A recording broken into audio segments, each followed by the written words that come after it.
What is up, guys? Welcome to another episode of the Levers Podcast.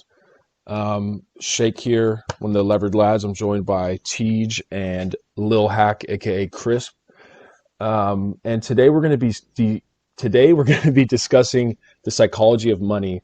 We all read a book by Morgan Housel, and it brings up some really interesting topics regarding kind of what's the human side of the financial system. And we're going to just kind of riff on some of those topics there. So kind of to give a very broad overview of the book, Morgan kind of explains or attempts to explain some of the irrationality that we see in markets, and tie it back into psychology, and kind of also gives his version of a very simple way to build wealth through like dollar cost averaging and index funds. And he explains, using a lot of financial history as well as, again, psychological concepts, different eras of different financial eras in the U.S. and kind of some misconceptions. Really covers a lot of cool topics, but that's kind of the broad overview of it. So yeah, we can jump into any of the things right off the bat, but anything you guys thought was particularly interesting in the book? Chris? I think the main call out of the book is that it's common to think of finance and investing as a quantitative science, but he basically argues that is more driven by human psychology, which is non-deterministic, and obviously not predictable. And so understanding that it's not a quantitative science leads you to kind of realize that you need to understand the psychology of money, which is more personal and kind of psychological. And I think that is a good lens to view investing and finance through. Yeah, to add to that, I think what a lot of people try to do is generate these rules for how you should most optimally invest and save, manage your finances. But you realize that everyone approaches every issue, including money and finance, from the personal lens and the narrative that they've lived. So like a super simple example would be, we all probably have in our minds right now, like what equities would mean to us and what bonds would mean to us. But if you're someone who was, born in the 60s and lived through the 70s and hyperinflation, you would view those things totally different. So to instruct someone what to do with their money is to forget that they had an experience that was different than yours. Yeah, and that's kind of what kicks off the book, is talking about how every investor grows up in a different environment with a different background, and so their perspective on investing is going to be different. And bringing that kind of lens to the problem of investing is super useful. So if you grew up in a time where there's a lot of unemployment and a lot of uncertainty, say you graduated when the financial crisis hit, you're going to act a lot different than if you graduated college in 2015 when everything's going super well. And understanding that we bring these different psychologies to investing is, I think, really useful. Something for me is, like, I talk to my dad about investing all the time, and we just obviously grew up in way different times and have way different perspectives, and understanding that we're going to come from a different place, at least then we can try to communicate.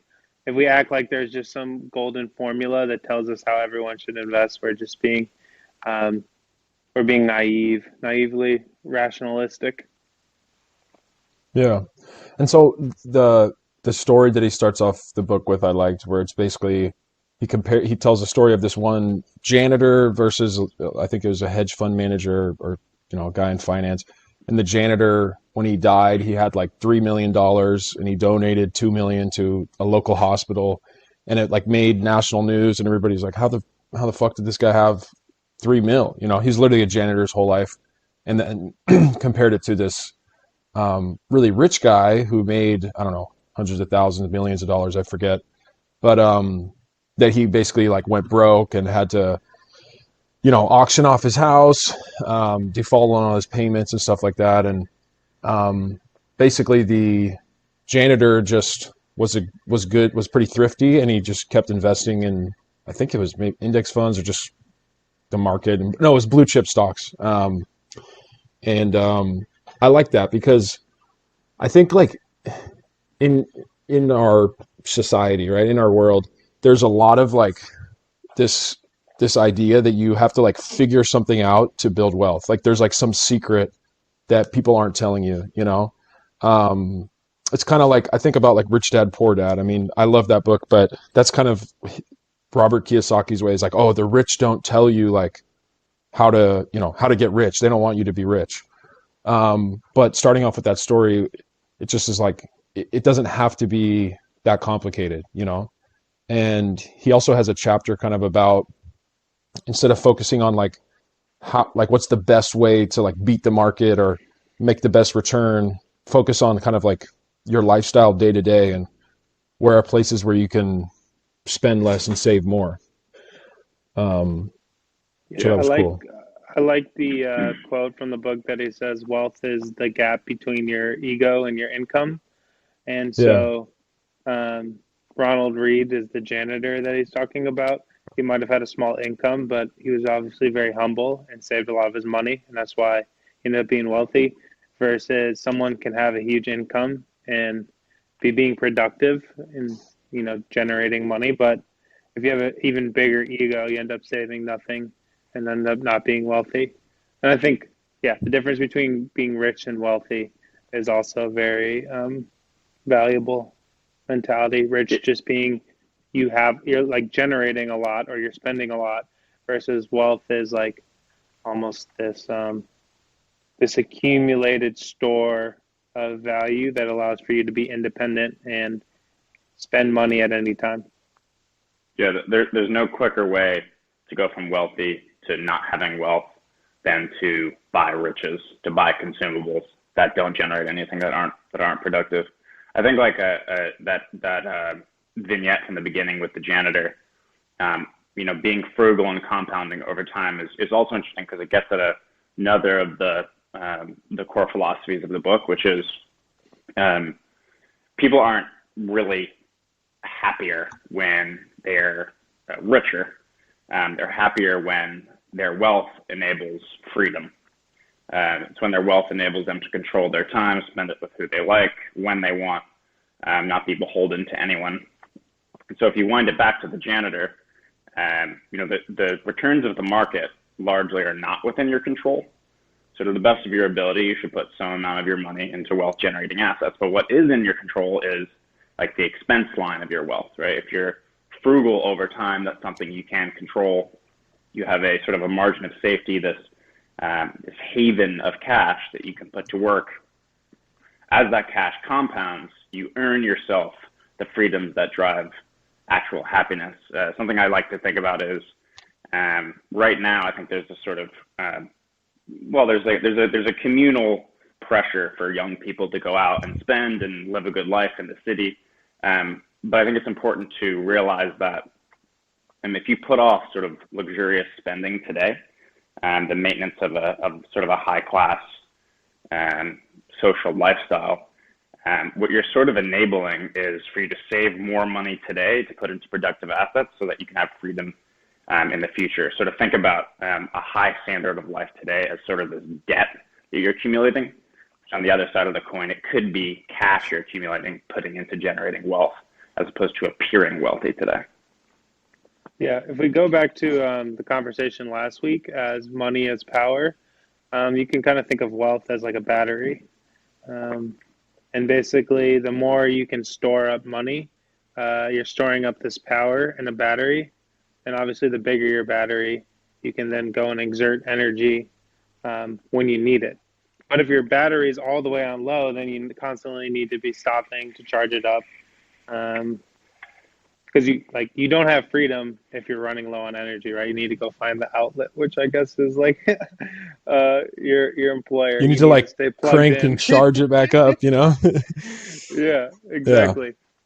So every time you forego consumption, which is like an expenditure of your battery charges them more, which in the long run gives you more, just more power and more independence.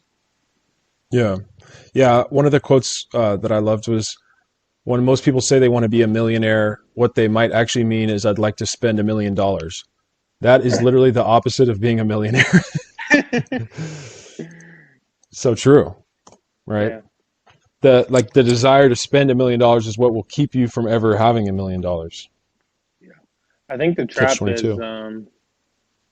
it's like the hedonistic treadmill where like you can you there's like an illusion, a psychological illusion that like once you start like once you have more things you'll be happy, but in reality like psychological studies find that once you get that new car your happiness level goes back to uh, like almost like the steady state pretty quickly. So it's like you think this purchase is going to like lead to a fundamental shift in your happiness, but once you buy it you just go back to the same place.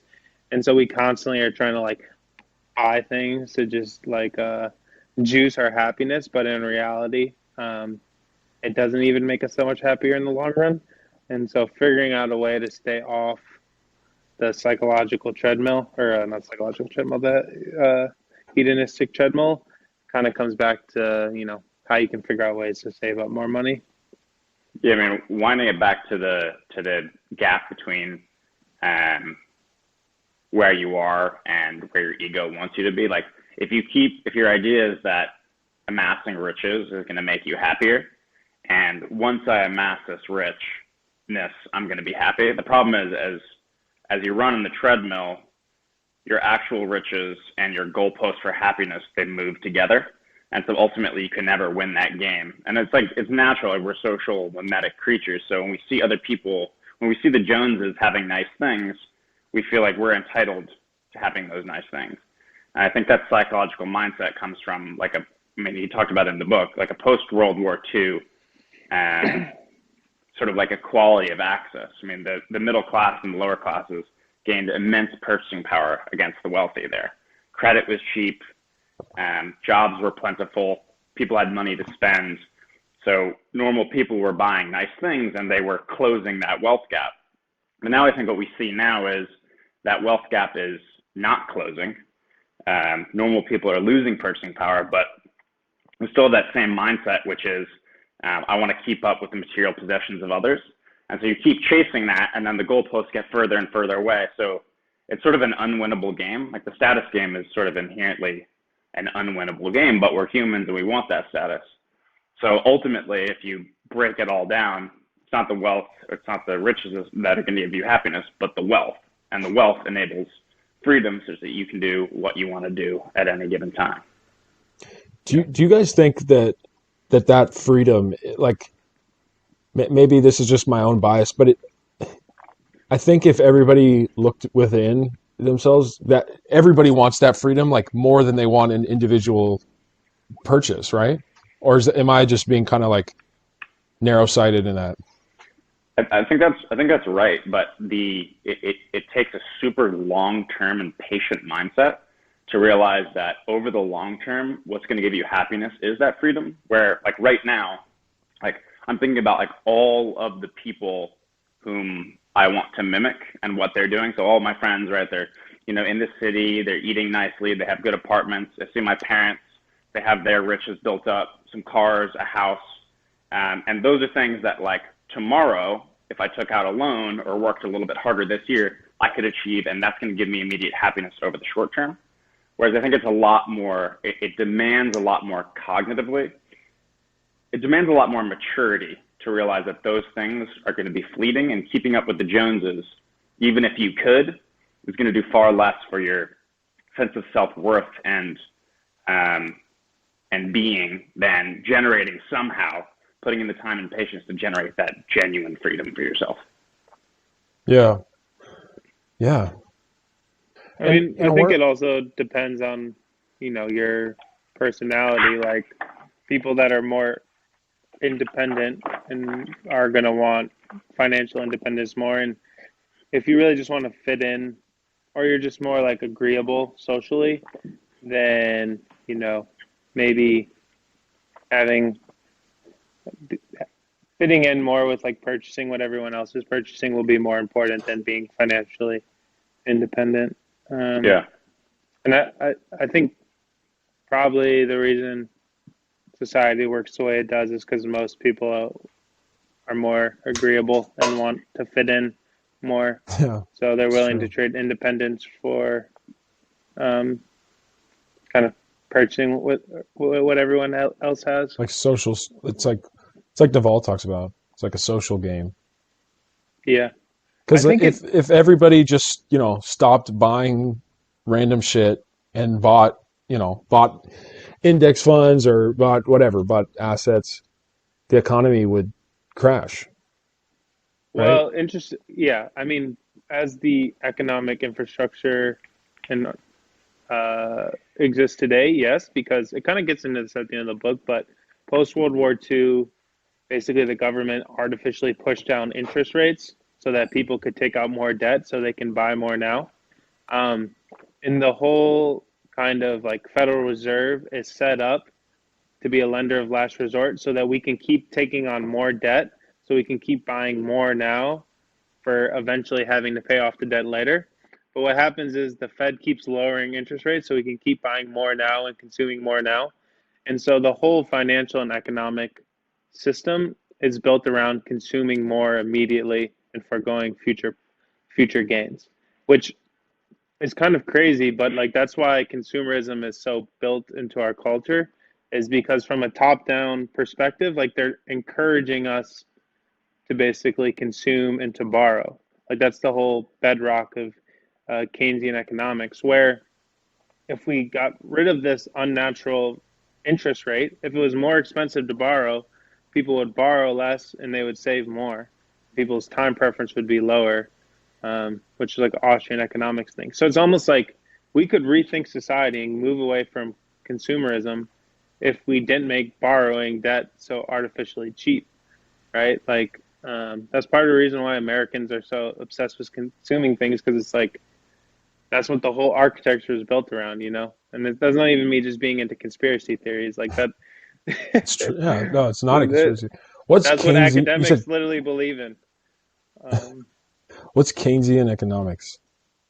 What does that mean? uh, Keynesian economics is Keynes was this guy who was economist in the early 20th century, um, and kind of built up this idea that the economy is driven by spending, and so it's up to the government to avoid recessions by basically encouraging spending so that the economy keeps moving. And kind of how, and maybe he didn't think this explicitly, but how that's kind of manifested itself is the government keeps taking on debt to try to stimulate the economy, and basically the Federal Reserve keeps lowering interest rates so that people can borrow and keep spending more. And so we just like keep levering up the system with more debt so that it like there's more activity. Um, but that means like it leads to unnatural levels of debt and spending, in my opinion. So if all these like some of these cultural critiques of American consumerism can be tied back to like this almost like design of the underlying mechanics of money, um, which is kind of crazy. And another continuation from last week is like that post World War II expansion of credit. It changed the narrative that people tell themselves about what they're entitled to buy, right? So people had jobs and people were spending on things like cars and houses. And I sort of talked about this before. Like things genuinely got better over that period, right? And so people, especially now who are of retirement age, had that idea that they're entitled to consume and they should do so because it's being supported, right? The Fed expanded their credit. And once the Fed started to do that, you still have that today, which is sort of like this drunkenness on credit. But what's happened today is the purchasing power for those people who initially had a surge in purchasing power in the 50s. That purchasing power has disappeared, but the credit is still entering the system, right? There's this drunkenness on that credit. And where that shows up is by this thing called, I think it's the Cantalon Effect, which basically says when you infuse money into a system, those parties that are closest to that money are the ones that benefit. And where that shows up is when the Federal Reserve starts buying bonds and starts infusing the system with cheap credit, that money typically goes to productive capital assets. It goes to wealth assets. And so regular people feel that they're entitled to this regular consumption that they were used to, but the wealth of the wealthiest, it takes off because the money goes directly to those wealth assets. So you have a situation which is a disconnect between what the average person thinks they're entitled to and the wealth gap that they're now comparing themselves to. And it sort of just continues to expand in a tricky kind of way. It's the Cantillon effect. Mind blown. Not to dunk on you, but Cantillion. It's not the Cantalon effect. Cantillon. I think Cantillon. Yeah, it's Cantillon. The cantaloupe effect. We'll link it below. Effect is where the Fed just nails everyone cantaloupe so that they can continue to eat. It's the cantaloupe effect is when the Fed mails the wealthy melons and then the poor starve. The cantaloupe effect is when the Fed releases lions to eat all the poor antelopes that are running around. I think interestingly, so yeah, if we come back to like why is consumerism so big in America, starts with this cheap debt. Basically, our grandparents are able to buy cars and houses because they're getting cheap debt, and they're like, okay, eventually I'll pay this off. And we look around us, and apparently credit. It drops us in the book. Credit cards, using credit cards used to be tax deductible. So the whole economic infrastructure is set up for us to spend more than we have. And so that's why it seems so weird when people try to go the opposite way. But I mean, I think this kind of comes back to, why there's this appeal towards minimalism and fasting, backlinking to episodes 1 and 2. Minimalism and fasting require, abstaining from consumption. And so the value in abstaining consumption, there's obviously health benefits, but there's also this sense of like you're opting out of the culture of consumption, and you're learning to be happy without needing to constantly buying things. And the reason that's hard is it goes against literally the general like thrust of the underlying infrastructure of the society we live in. But I mean, the more you get into fasting and minimalism and those type of via negative activities, like you realize that, you can be happy without always spending things. So I think that's why we're attracted to those habits, right? They're a way to break out of the hedonistic treadmill and just go on a nice walk in nature and on a hike. Yeah, it's funny. I was just thinking about that. All the episodes we've done so far are very linked. Like there's this common thread of minimalism. So it's only right that we started with that. Yeah, Levers, baby. I think of fasting as you're forgoing food, and so your body is using your stored chemical energy. It's burning that, and as you burn that chemical energy that's stored in fat, it's charging up your financial battery. So it's converting stored chemical energy into stored financial energy, which then you can use on 100x leveraged BTC call option. No, I'm just kidding. Yeah, baby. No, but buy government bonds, please. Yeah. I wish this guy talked about Bitcoin, man. I was a little disappointed, I think it's a little too early. I'm sure he would hype it up now. The psychology of Bitcoin. Maybe we'll all co-author a book, The Psychology of Bitcoin. Yeah. Dude, I'm gonna do the psychology of Dogecoin. Psychology, yeah, that would probably be more interesting. There was something that I wanted to bring up, but I totally forget it now. So I've got an idea for a direction. Let's maybe return to the points in the book. in regard to wealth generation over time. So we've talked about kind of like the psychological disconnect between how to generate wealth and what people envision as wealth. If you're consuming, you're not building wealth usually. You're amassing assets that depreciate, that signal status, that aren't hidden and productive, yada, yada, yada. I think one of the good points in the book, which is, maybe, beating a horse that's already been beaten too many times, but this idea of compounding being so important. So you want to be playing a long-term game. You want to be adding to your wealth over time so it can build on itself. It's difficult to think exponentially, but ultimately, you give the example of Warren Buffett and how when he was 30, he had $1 million, which is a lot of money. He did well for himself early, but the vast majority of his wealth came at the very end of his career. He was playing a very, very long game. And so small amounts of money he added to productive assets over time ultimately made him one of the wealthiest men in the world. And what was critical to that is if you're playing a long-term game, if you're building long-term wealth, you need to afford yourself the ability to continue playing that game. You need to afford yourself the ability to survive. And you can't survive if you're overly exposed to these tail risks, these few events that happen over the course of history that define that history, either to the downside or the upside. So, for example, if you were riding really well throughout the early 2000s on the back of dot-com bubble, you were probably feeling pretty good about yourself, feeling pretty good about your investments. And then in 2008, you may have felt entitled to lever up, take additional risk because times were so good.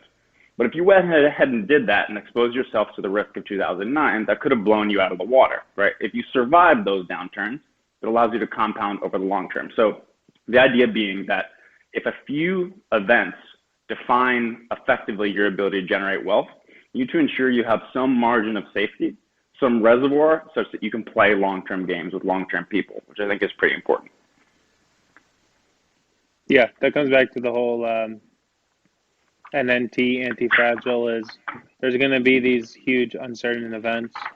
And ideally, you benefit from these uncertain events that are disproportionately impactful, and you don't get crushed by them. So step one is make sure you don't get wiped out. And then step two is, as long as you don't get wiped out, try to have exposure on the upside to positive big events. So, one example would be don't get wiped out by over-levering on your house.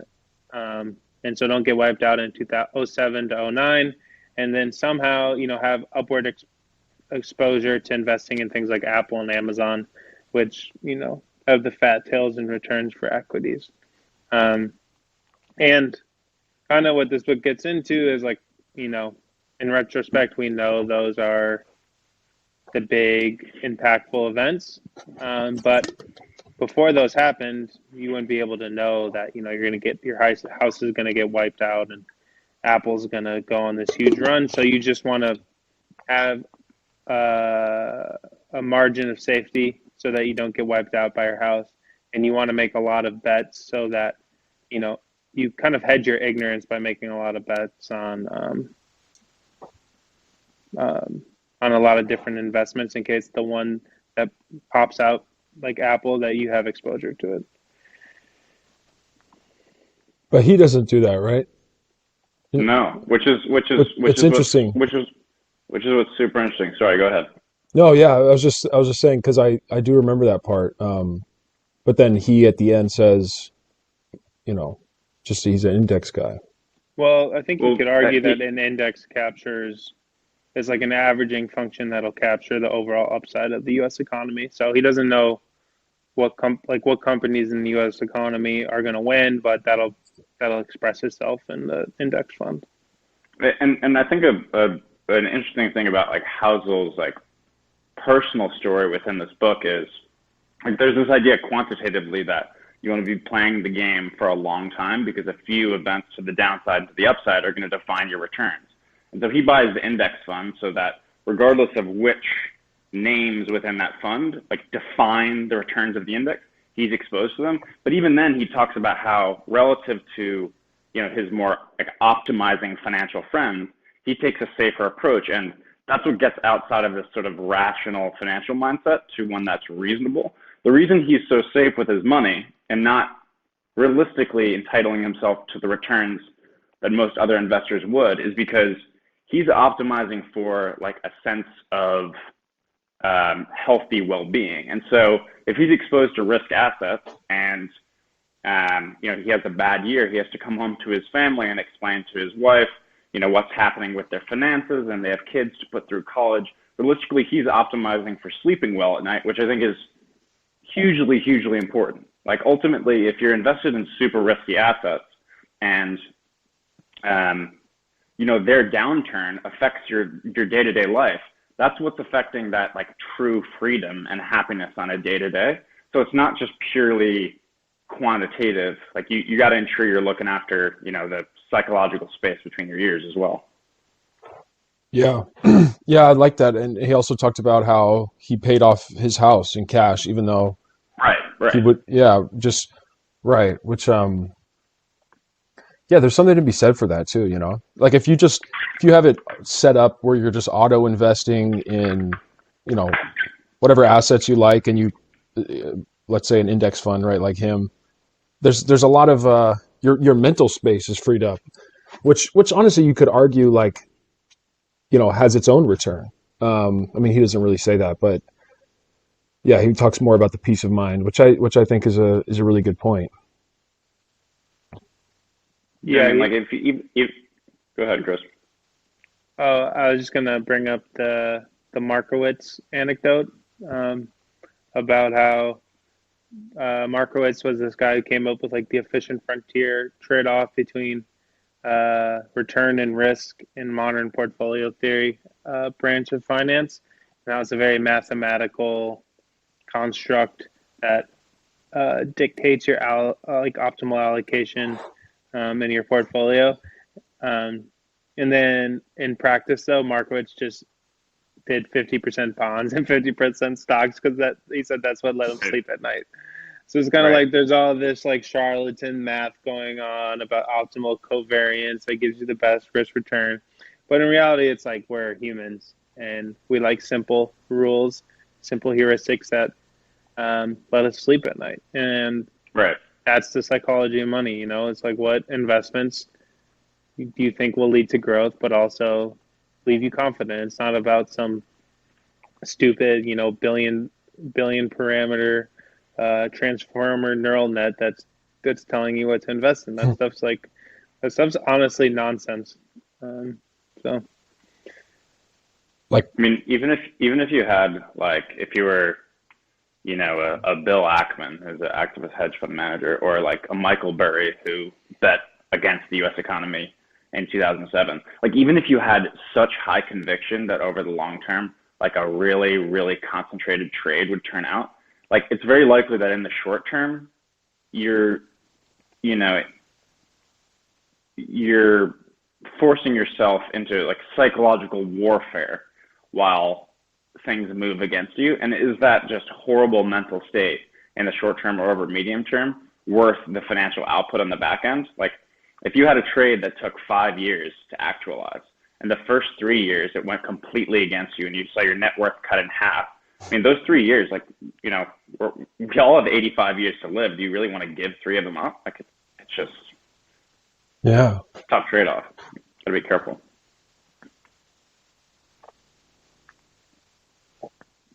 I liked how he quoted Nassim Taleb a couple times too. This one quote I liked was, well, to sum it up, basically it's that not all success is due to hard work and not all poverty is due to laziness. He says, keep this in mind when judging people, including yourself. So, and he also has a chapter about luck as well, I think, right? Yeah. Yeah, because I find that so interesting, right? Where we overestimate kind of certain characteristics in successful people. Honestly, reading Nassim Taleb has like forever kind of tainted the way I look at things. But people love to go, oh, if you look at all these successful people, here's the things they have in common, right? And so just do those and you'll be successful. But it's not deterministic, because we all know people who are hardworking, ambitious, tough, smart, and they're not successful, right? Right. There's no like there's no secret formula really. Yeah. Yeah, you kind of. You got it. I was gonna say, I think that's a good point, and that's so tough to really internalize because, like, getting back to the control aspect, we as humans need to feel like we have some level of control over our fate. If it was purely deterministic, then life sort of loses meaning. And so luck is a critical part. I mean, there was even I'm pretty sure it was in this book, the little vignette about Bill Gates and how he was in a high school when he was 13 that had one of the most powerful computers in the world that allowed him to tinker and learn. And ultimately, it was access to that high school and that computer at that time that enabled him to build the skill necessary to, build the empire he did. Yeah. Yeah, I mean, this is the kind of almost Malcolm Gladwell outliers type argument where it's like you can't control so many factors of what leads to success. So success is largely determined by luck, which I think is interesting. It's kind of natural to try to view the world deterministically. Like if I do X, Y will happen. And the outlier model that, a lot of success is driven by luck, I think is useful. Alternatively, I do think there is still skill involved, and you can kind of think about it like as if we were to run the tape of life over 1,000 times, 1,000 simulations. Of course, probability is going to play into how things go, but if you average across those 1,000 runs, acting one way versus another way probably boosts your chance of success, right?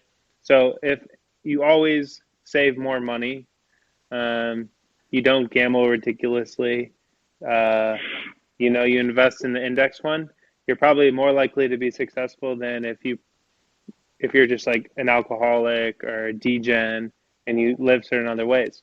So if you look at all these different trials, and if you weigh X versus weigh Y, if X on average has a better outcome, isn't that something I think that kind of suggests a level of skill or a better way of doing things? And I think that's Mark Andreessen has a blog post about like 4 kinds of luck, or how luck attributes to success. Maybe it's not 4 kinds of luck, it's 4 types of success.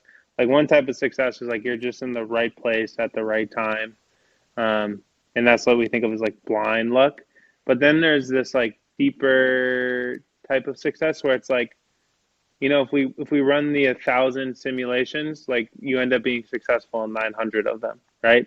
And it's because you did like your behavior means that like most of the time good things happen. And I think, part of the whole levers ethos is like finding the levers that, if we have to do the Monte Carlo simulation over and over again, more times than not, like things are going to end up okay. And I think that's why we've gone into, fasting and minimalism. It's because if you adopt those personally, we think that more often than not, that's going to benefit you, right? So I don't want to completely give up on the idea of skill. No, skill is definitely there. It's a game of odds where if you do the right things over the long term, you should come out ahead. It's not a game of certainty. Like chance does favor the prepared mind to some extent. We're not just like fully at the whims of luck. But I think the idea is that you got to allow yourself to A, put you in a position to take advantage of those odds, and B, play the game long enough such that your expected value over those 1,000 simulations is positive. It's like they give a blackjack example in the book. Like if you're someone who's pretty good at calculating probabilities in your mind, you can start counting cards, and in any one given game, you're subject to the chance the dealer deals a card that doesn't go your way. But if you're really good at it and you calculate those probabilities correctly, playing in Vegas over 30 years, counting cards effectively, you should come out ahead. Yeah.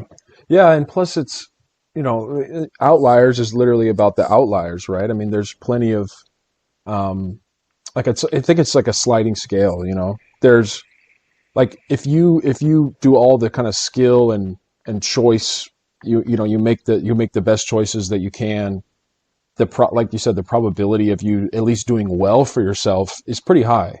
The probability of you like being the next Jeff Bezos, even if you do everything right, is almost zero, you know.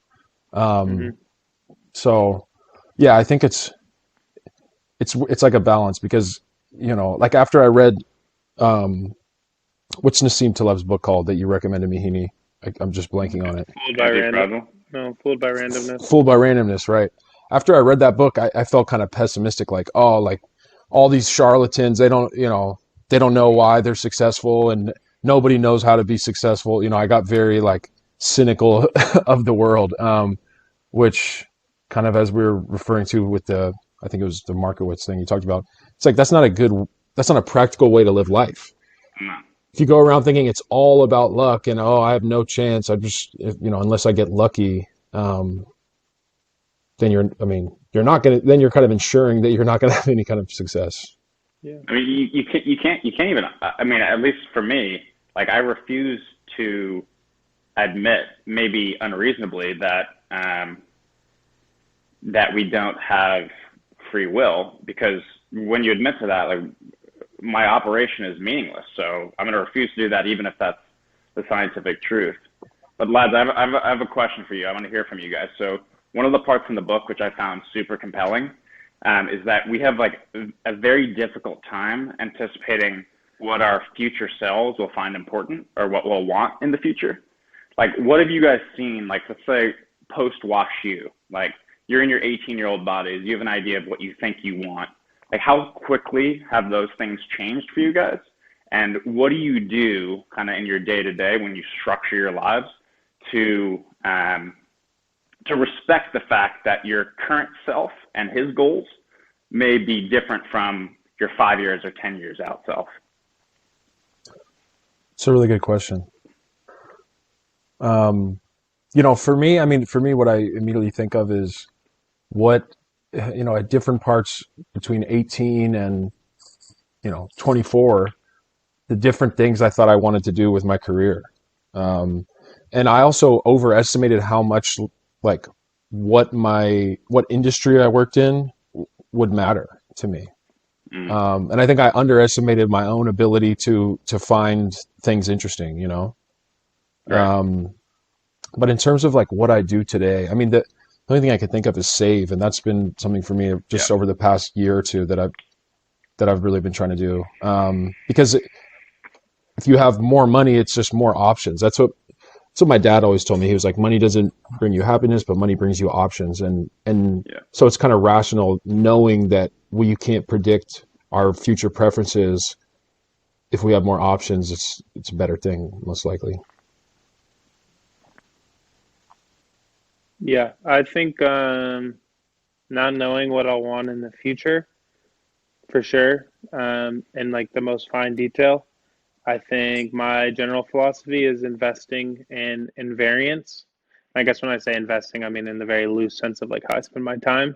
And what I consider invariants are like the things that I'll end up caring about in as many of the 1,000 simulations going forward as possible. Um, and so things that are invariants in my life are like physical health, having having money as an invariant because no matter what life you're in, it's going to give you options. Um, and then kind of in my interest, I try to read stuff that like books that I think I'll appreciate no matter what I do in my career. Um, like that's why I think I'm very interested in math. Is that math is gives you models and ideas that are applicable across a wide swath of topics. So if you're interested, so if you have a decent bit of skill with math, you can kind of hop into different subjects pretty easily. And then also just spending time with people that I know I'll care about, 10 years from now. So I think that kind of permeates my philosophy towards decision making is thinking about invariance. I mean, it sounds like both of you guys, to harken back, you use a sense of minimalism to hedge away the uncertainty of not knowing what your future self wants. Like, if I have this time to allocate towards behaviors, what behaviors are so necessary that regardless of where I go, they'll be accretive towards those. I think about it similarly, and you can get super mechanical about this, but I think it's largely a good exercise. So there's this idea of instrumental convergence, which when considering sort of like an autonomous AI, the hellscape of an autonomous AI, and trying to envision what that AI might do. You don't know what its goals are, what its future goals are, what's going to optimize for, but you can look deep down and see which behaviors it's likely to take, regardless of which path it ultimately takes. And so,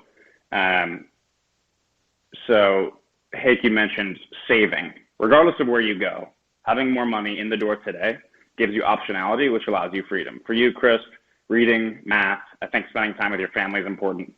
And I think I sort of use the same kind of idea. I think it would be arrogant to know what I want 5 years from now. I mean, it's arrogant to even know what I want 2 months from now. There's so much room for randomness. So what things can you do today that, regardless of what happens, get you ahead tomorrow? I think is an important little model. And again, you can get super mechanistic about this, and a lot of my friends give me shit for always thinking about what the opportunity cost of consumption is today. But I mean, ultimately, I think over the long term, it generates the most sort of sense of self-worth and meaning. There's also a sense in which, like, You are. I was just going to say, there's a sense of, like, when you focus on the things that you think you'll want or care about the longest or the most likely across everything, it's almost like your true self, right? If it's like these characteristics that really matter no matter what, I think that is ultimately what you care about them. It's a kind of a backwards way of getting to like who you are and what you care about, you know? Maybe an overly mechanistic way of doing it, but there's something there. Yeah. The essence of self. Yeah. I like what Chris said too. I was thinking like just learning, you know, and you could try to learn things that are, you know, like timeless ideas or broad kind of systems of thinking. But I think just learning in general, like it's going to help you, you know, regardless of what it is. Just knowing, having more knowledge is a good thing. And that's kind of like the approach I took once I got out of college. Like, because in college I tried to work in like the fashion industry and worked at these streetwear companies because I thought that was like my passion. That's what I need to do. And I realized that it wasn't that great, you know, and I wasn't learning that much. I wasn't working with smart people or successful people. And so then I kind of took the approach of like, let me just get a job where I can learn a lot. Like I can learn skills and, you know, domain knowledge as much as possible. And, you know, I have no doubt that I'll do something different in the future, but more knowledge is more power. But ignorance is bliss. I guess to tie it back to my personal life is when I was thinking about leaving Amazon, I was close-ish to a promotion. And it was like, you know, should I stay longer to get promoted? That's obviously like, usually want to get promoted because it looks good, but I felt like to get promoted, I was starting to like really have to specialize in Amazon culture and kind of becoming optimized to be a engineer in a big company. And just because my general philosophy is like I should be doing things that are more invariant to my future, I was like, I don't know if that's like actually worth the time staying at Amazon. So I ultimately was like, you know, like my modus operandi shouldn't be to get promotions and move up the corporate ladder. Should be to, you know, do things that I really care about. So that kind of motivated me to leave. And I've made decisions like that a couple times, but it's really hard to do it. And, you know, ultimately, maybe I'll regret it. So Teach, what about Hey, it might you? be wrong, but that's what I did. Yeah, I'd be curious to hear about you leaving your job, Teach. Yeah, I mean, similar to Chris, the timing was interesting. Like, I'd been in finance for 2 years, received two bonuses, and when those bonuses hit, like the surge of dopamine is absurd. And right when I left, I immediately anticipated this future loss aversion, which is if I just stick around for 3 months playing the part, another bonus comes in. Like, who are you to be so arrogant to not just allow that to happen and instead dive into uncertainty? But ultimately, the way I thought about it is, this thing is not making me happy. I'm no longer really working on things that I find intellectually riveting, and it's taking away time I could be putting into like these instrumental things like learning, spending time with my family, like really leaning into developing physical health. So maybe consider the fact that you just hop out of that path, and focus on some of the things that realistically, wherever your life goes, are going to be instrumental. And as soon as I did that, the feeling of losing security, it wanes. Initially, it's shocking that you're no longer going to have a paycheck coming in. But I know that my time is spent doing what I want to do, and there's not a higher power telling me what I can do. And ultimately, that internal locus of control, just the sheer power that it allows, far outweighs whatever check amount that bonus was going to be. And now, Chris is up here in the Hudson Valley, and we're working on some crypto stuff. And so what happened is, before, professional life was over here, and like my true self was over here, and now you have just a collision, right? And when that collision happens, to the extent that you can, like, everyone has their own limitations, but it gives you a new platform and a new lens through which to look at life, which, to be honest, I'm not sure I could ever give up.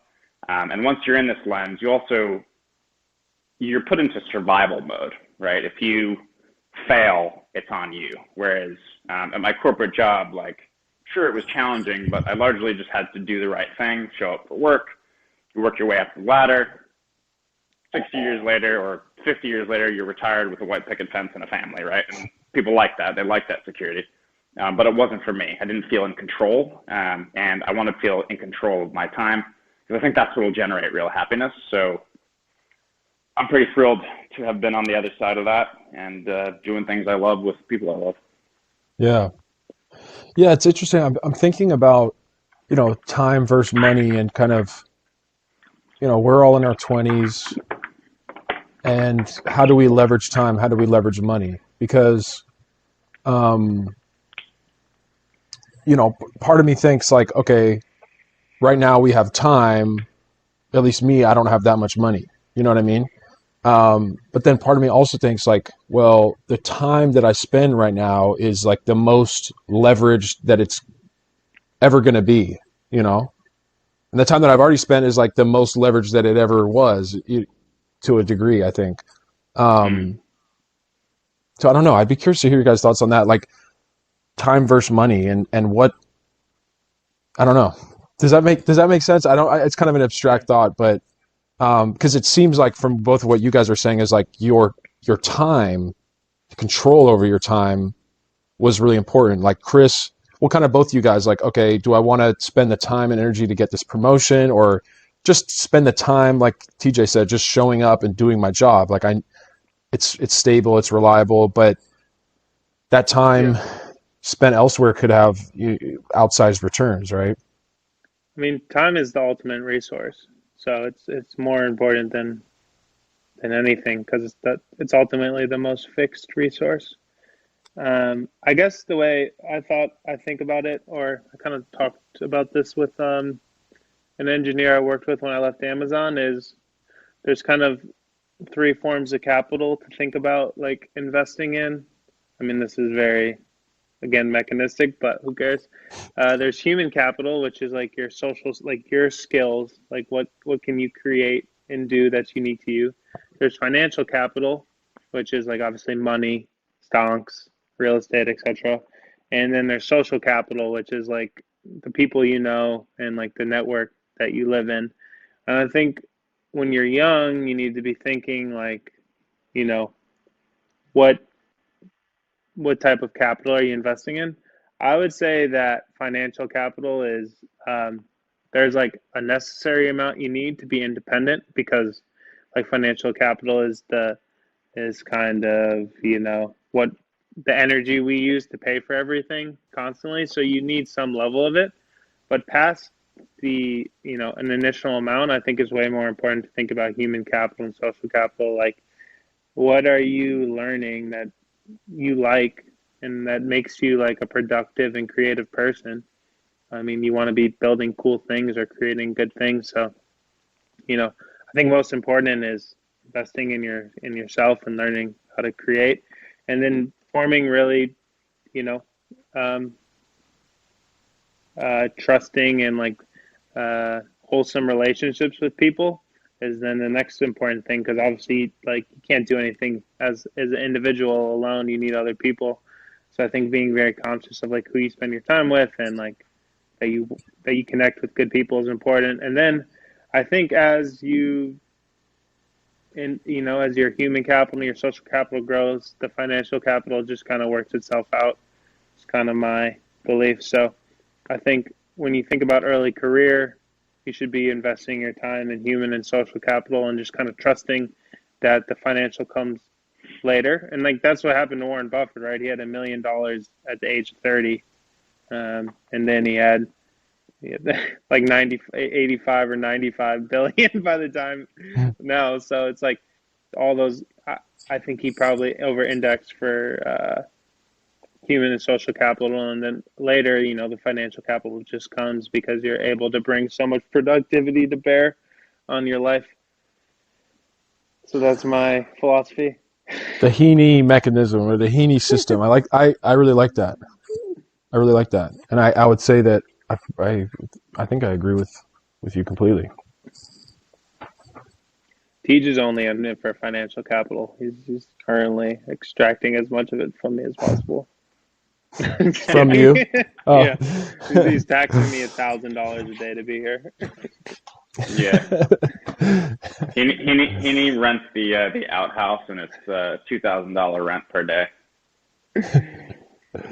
Well, it's interesting because like, in my life, the last job I had, I was learning a good amount, and there was a lot of potential to make money, but it was on the human capital and social capital, the prospects were pretty low, and I think it seems like a lot of people get kind of stuck in like the momentum of their life and don't take the time to think about kind of what you're saying, where it's am I developing the skills and relationships that are going to give me the most probability of like living a fruitful life.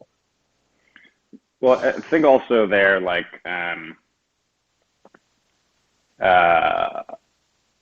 my judgments about what will drive meaning for me, I think are too harsh for me to apply to most people. Like, it's very reasonable to stick in a job that's secure, and you enjoy your coworkers to an extent, and you're not thrilled to go to the office, but it's fine and it's good, and you build wealth and things are safe, because ultimately, like, that job and that routine, it gives your narrative structure, and like you were saying, it gives you this momentum and this trajectory that you can follow and know that you're proceeding and you're getting on with it. Whereas if you unplug from that, and you go into survival mode, which is kind of where I'm at, like doing things I'm passionate about with people I'm passionate about, but it's really all on you. Like, who knows, Bitcoin could get banned tomorrow, and then, a non-trivial amount of my financial capital is wiped out, right? And I got to deal with that on my own. I got to find my own meaning and dig through that. And that survival and that grit that fires me up. But it's perfectly reasonable not to want that. Like, that's hard, especially if you have a family, if you have dependencies, if you have kids. Like, it's very reasonable to structure your life in such a way where security is guaranteed, and you're pretty happy, and you spend some time with people you love. It's not to be scoffed at by any means. Yeah. I find myself like projecting my own preferences on other people. Like, oh, look at these sheep, but Right. they're not sheep. Like you said, people have different preferences and priorities and situations in life.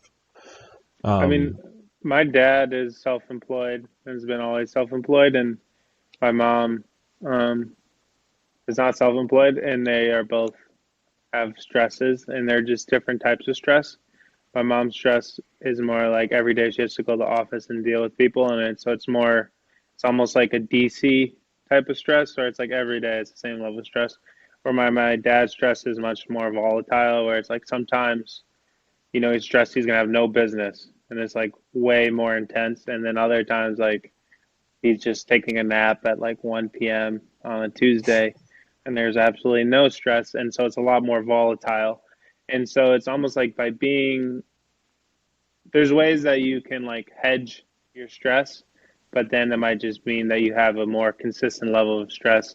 Whereas is being more independent means there's moments where you're not stressed at all, but then there's other times where it's like your livelihood feels like it's at stake. And so it's just that AC versus DC uh, type of living. And I mean, I think what's that mean? AC versus DC? AC is alternative current in with like electricity, and DC is a direct current in electricity. So it's just like, the volume of throughput over time is constant versus like up and down, um, like a sine wave. Yeah. Um, and I mean, this is me being kind of spiritual, I guess, but I think the gene pool, like, there's people that want volatility in their stress, and there's people that want like constant. And for some reason, it behooves society to have people with like different personality With types. both. Yeah. Yeah. Yeah, that's really interesting. I mean, and it's probably really strongly correlated with like your appetite for risk. And it's interesting because like you can kind of choose the type of stress you want, and also the type of happiness, I think. Hmm. Because there is something nice about like, there is some happiness associated with like, hey, I'm going to go to the same job with the same people, and we get to, it's just like that stability is, it's nice to some people, and I myself am much more like, oh, I prefer the volatility, but I see the side of the happiness associated with that too. Working somewhere. I know this guy who's worked somewhere for like 40 years, and he's like his whole life, and he's like 60, he's like my dad's age, um, and it's just, I don't know. There is some happiness to that. He shoots the shit with the coworkers, and they've all been there for decades, and it's very reliable. Um, I don't know. Yeah. It's really interesting. And some people want There's different types of different points of their life too, and in different areas of their life. Like you might want constant Yeah. stream of one area of life and more volatility in another. Yeah. Well, that's to kind of bring in a personal anecdote. Like I quit my job, and Shani quit her job. Well, I took a new job, and Shani completely quit her job, and we moved to Los Angeles, right? And neither of us has much. Well, she has a good amount of money in her 401k, but neither of us has much like cash to rely on. And I took a job at like a very early stage startup that could easily go bust in a year or two. But the way that I looked at it is exactly like you're saying. It's, 5 years from now, we'll probably have children and be married, and won't, that this type of volatility that we have now, it will be almost out of the question. Um, but now it's great, right? Now it's reasonable for us to do it. because the returns, the returns of Shaney like blowing up on TikTok and being able to make a lot of money from that, it's unlikely, right? But it's the that's far outweighs the returns of her, working for $70K a year doing marketing. Totally. And it's like for you guys too. I mean, you guys both were making really good money, I would assume, and like working in like probably the two most lucrative industries or, areas of our economy, with the two skills that are like the most well paid, right? But for you guys, foregoing that and focusing on building like a health practice, and then you guys making a crypto fund. I mean, I'm sure a lot of people look at you like, dude, these guys are fucking crazy. Yeah. Right? Yeah. Yeah. I mean, I think also like you guys alluded to like biological differences. Like I think that's huge, and at least in the current climate, we tend to I think ignore those biological differences to an extent. But like I've known for a long time, at least since college, that maintaining freedom and not being beholden to a higher power is like at the core of my being. Like I think if you rewind to like an evolutionary past, like I probably would have been marauding and hunting quite a bit and pushing the envelope and certainly and seeking risk. I hoard risk. So it's something that sometimes needs to be balanced. But like knowing that about yourself, if you know that about yourself, if you're taking the time to know yourself, like all of the money that finance can throw at you in the world is not enough to offset the pain from being told what to do and sort of being in a cage day in and day out.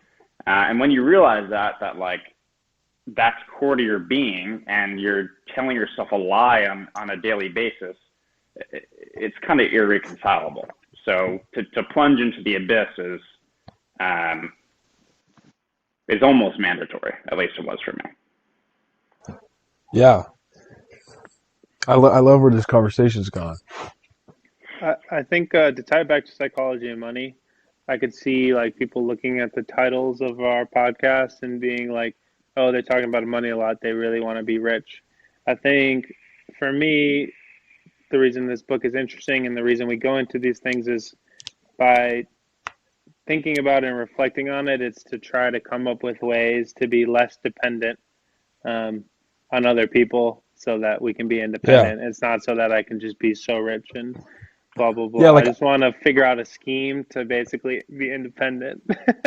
That's what I was going to say. I don't like, even though we are talking about, like you said, people might think, oh, these guys want to get rich and they're talking about how to get rich. We don't even talk about that. I think it's more like how to be sovereign, Yeah, total full solve. And it's like, how can, yeah. That's what I want. It's just the freedom. That's like, I value freedom over everything. In that vein too, like the things don't have to run contrary to each other, right? We're not necessarily like explicitly optimizing for financial capital and building it, but we're putting our time into generating these levers that give us meaning, and by pursuing the things that give us meaning, we get better at them. And ultimately, you should be paid for that skill at some point over the long term if you run the Monte Carlo. So it's kind of like by not explicitly optimizing for financial gain today, the financial gain sort of works itself out. Yeah. And ultimately, you need to care about money because there's no such thing as a free lunch. Like you can't be independent without paying the cost to be independent. So somehow you need to figure out how to secure the resources to pay the independence tax, right? Like, yeah. Even if that just means enough to eat, you still need to figure out how to eat, right? Like Tom Stoffel. So I said that to Shaney. We were driving down to see my mom, and my mom texted us, "Hey, you guys want to? I'll buy lunch for you guys." And I was like, "Oh, we were in the car. I was like, oh man, there's no such thing as free lunch. And Shani had never heard that saying. She's like, what do you mean? It is literally free. Your mom's paying for it. And I had to explain that to her. You explained to her why your mom's on a free lunch, or Why the lunch with my mom wasn't free. I'm like, look, we had to pay for gas and drive down there, and then I have to listen to her. And I mean, I love my mom. I enjoyed the lunch, but there's the cost of time, and then you tell your mom about all the things you've been doing, and then she condemns your activity. That's an additional qualitative price. And I actually used to when I was recruiting in my last job, I would message software engineers and I'd go, I remember making the subject line, free lunch. It really exists. But obviously it's like the opposite of a free lunch, right? I'm like, they come out to lunch with me, I'm gonna start pitching them a job at Monsanto. Yeah. The idea of the tax with the fee, I thought was also a good takeaway from the book. Like the quote from Munger was, I was never optimizing for financial gain. I was optimizing for freedom. And so he was playing this long game with Buffett and exposed to a ton of volatility over the long term, but they stayed in the game. But that volatility, it wrought psychological disaster probably on them in the short term. And so playing that long-term game, you're paying this little psychological fee to play in the form of volatility. So if you unplug from your salaried job and you go full sob, you're paying a volatility fee throughout. As long as you can keep paying that and play the long-term game, I think ultimately you end up ahead. Yeah, I agree. Yeah. Well, any last thoughts, guys? THOT or? Any last thoughts? No, I don't have any. We're isolated in the woods. I have none. NUN.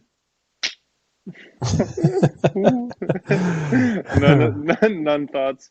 I would say I think there's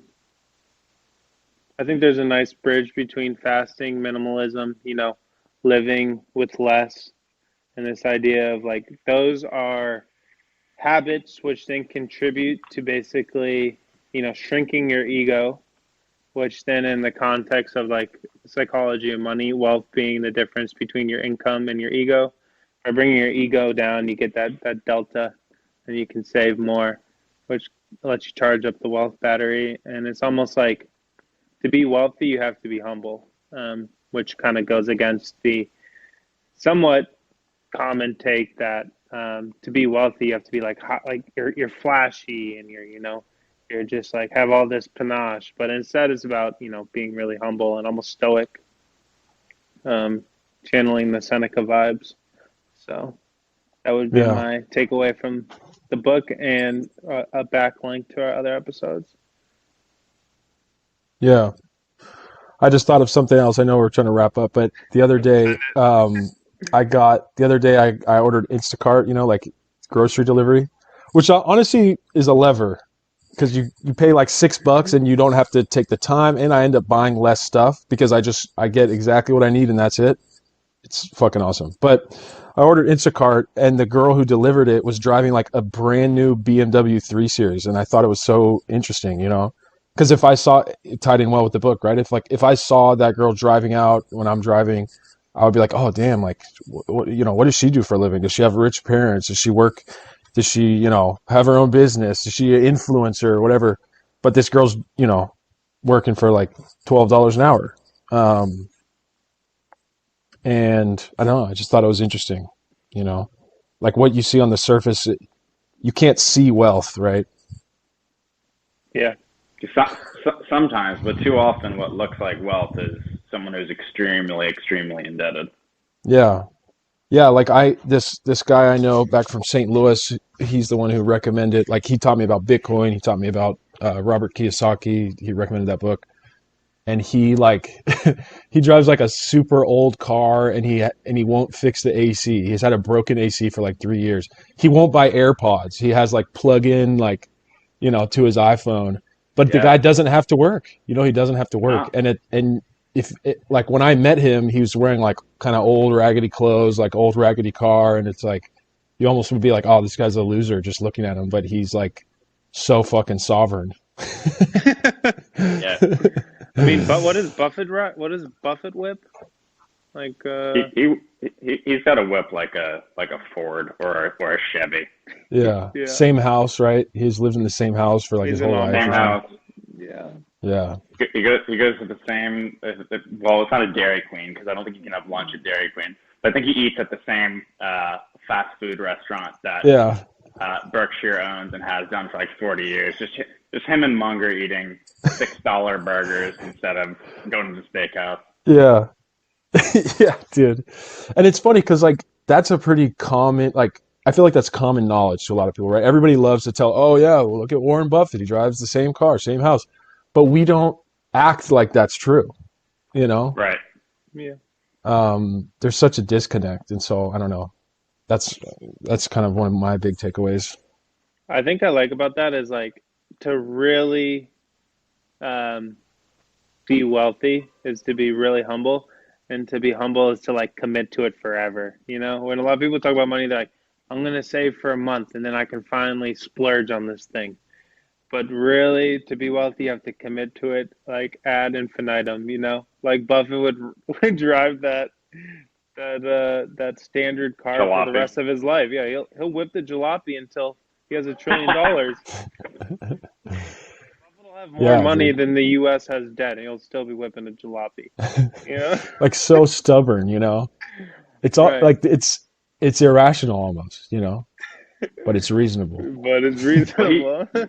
he's free and happy, right? So Yeah. he can drive a Chevy, or eat the same rancid burger, but man's free and happy, has control of his time, spends his time with his loved ones. It's the way to do it. It's an interesting thought experiment because I can't imagine having billions and like not buying a Ferrari. Or actually I like Lamborghinis better, but I can't imagine that. And maybe that's a problem for me. Maybe that's going to stop me from being wealthy. Yeah. So let me attempt to close this out, unless you guys have any further, and you guys should add just any summarizing points. So, the idea of the Psychology of Money book is that the same prescriptions on what to do with your money do not apply across people. They come from different backgrounds. They have different biases.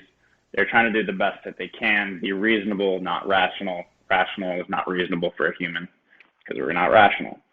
So you want to put yourself in a position such that with your wealth, it compounds over time.